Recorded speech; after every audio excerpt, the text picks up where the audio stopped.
आज फिर कमाई नहीं हुई, लेकिन तुम चिंता मत करो, कल सुबह कुछ ना कुछ जरूर करूंगा। बेटा, मैं तेरी मजबूरी समझती हूँ बेटा, तो खुद इतना परेशान है। माँ, बस एक दिन और, मैं तुम्हें यूं तकलीफ में नहीं देख सकता।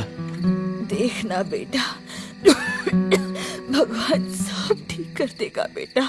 थकान और चिंता में डूबा दीपू माँ के पास ही सो गया। उसे बिल्कुल अंदाजा नहीं था कि कमरे के कोने में रखी वही मटकी उसकी किस्मत बदलने वाली थी। सुबह की पहली किरण कमरे में दाखिल हुई तो पूरे घर में एक अजीब सी मीठी खुशबू फैली हुई थी। ये खुशबू इतनी ताजा थी कि जैसे किसी ने कमरे में सैकड़ों गुलाब बिखेर दिए हो। दीपू की नींद खुली तो उसने हैरानी से चारों तरफ देखा। उसकी नजर सीधे उस मटकी पर जाकर रुकी जो रात में उसने कोने में रख दी थी। वही मटकी के ढक्कन के किनारे से हल्की गुलाबी झाग बाहर झांक रही थी। ये कैसी खुशबू है? हमारे घर में तो कभी ऐसी महक नहीं आई। दीपू घबराकर मटकी के पास गया और जैसे ही उसने ढक्कन हटाया, उसकी आंखें फटी की फटी रह गई।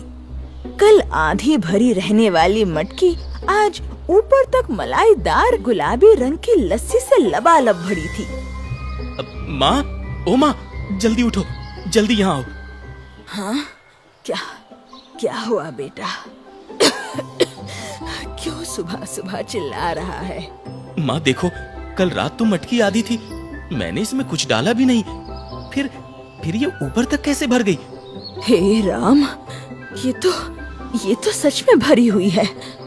और ये रंग हल्का गुलाबी। माँ, मुझे लगता है कल पीपल के पेड़ पर जो फूल गिरा था ना, उसी का असर है। पहले थोड़ा चक्कर तो देख बेटा, कहीं दही खराब न हो गई हो।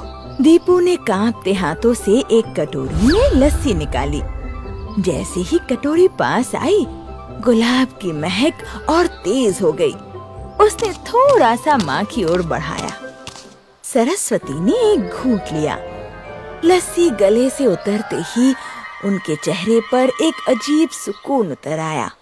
कई दिनों से जो सीने में जलन और खांसी की कसक थी, वो अचानक से ढीली पड़ गई। अरे ये क्या? मेरे गले की जलन कम हो गई। सच माँ?